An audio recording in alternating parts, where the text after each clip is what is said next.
Hello, BookTube. This is just a quick reading wrap up for my long weekend readathon romance edition, and of my TBR, I only got to two of the books. Granted, there were the longer ones that I really kind of was more interested in, and I have more thoughts about them. And so, anyway, let's get started. So, the first one I read was Captive Bride by Joanna Lindsay, and I kind of enjoyed this. I think you can tell very much it was Joanna's first like debut novel. I don't mind the captured bride kidnapping trope. I don't think it was done necessarily well here. I think it's a bit generic, but I kind of it's good for what it is. You could pinpoint this came out in the 70s, and if you haven't read Captive Bride, I would recommend it if you like bodice rippers. And I do think it is a good like starting place for a bodice ripper because Joanna Lindsay is so familiar. And yeah, it's nice to see where she started. This was a really short. This was like 300 pages, and I flew through it so fast, and which was good. It wasn't like overly long too. The pacing was really good, and the whole Exotica Egypt thing I kind of really did like. I thought it was really well, and yeah, so I read that. The heroine and lead weren't interesting that much at all. There was like a fight scene towards the end. The lady really didn't do much here. She kind of tried to stand up for herself, but immediately got put back in her place. So normal bodice ripper stuff. And then the second book I got to this weekend, and this was a longer one. This was The Wolf and the Dove by Kathleen Woodwis. And this is my second Kathleen Woodwis novel. I've read The Flame and the Flower like a year ago, and I've always wanted to do The Wolf and the Dove because this is her second novel, and I kind of feel like it's better than The Flame and the Flower. Now, my thing with Woodwis is that her novels for me are way too long.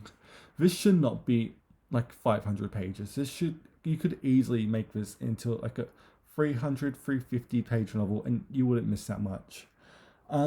This is Woodless doing a Viking style romance because The Flame and the Flower is more like American romance, pretty much. Like it's set in America and England. But anyway, there's a lot of traveling there. But yeah, this one's Viking kidnapped, I don't know, village gets raided, and the main guy chooses her because he immediately falls for her and immediately like takes her. And I will say there is a lot of the Goodreads comments say there's a lot of rape in this. I with the bodice rippers sometimes there is, but it's way more just sexual assault, and especially Woodward because she was like the OG bodice ripper girly. Like she paved the way. The Flame and the Flower was probably one of the most important um like genre fiction romance books ever. Like it was released in mass market or whatever. But anyway, I'm getting distracted.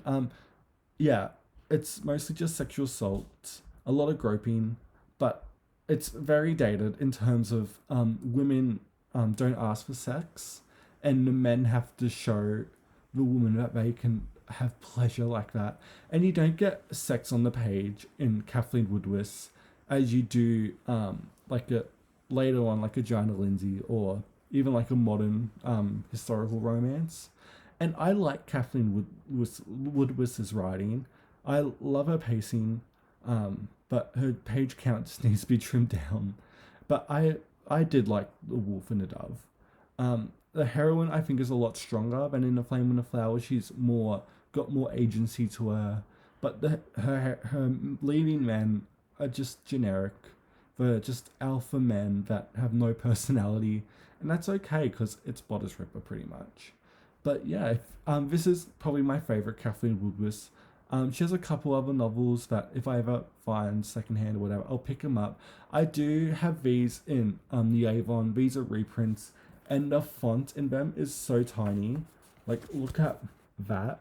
Like, oh sorry.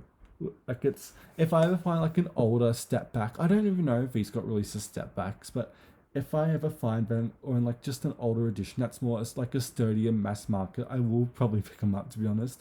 But these will last a while. And so yeah, that was just a quick wrap up for my long weekend reading. Let me know if you've read these two books and let me know what you think about them in the comments below. And yeah, that's my video for today. Thank you so much for watching BookTube, and I'll see you next time.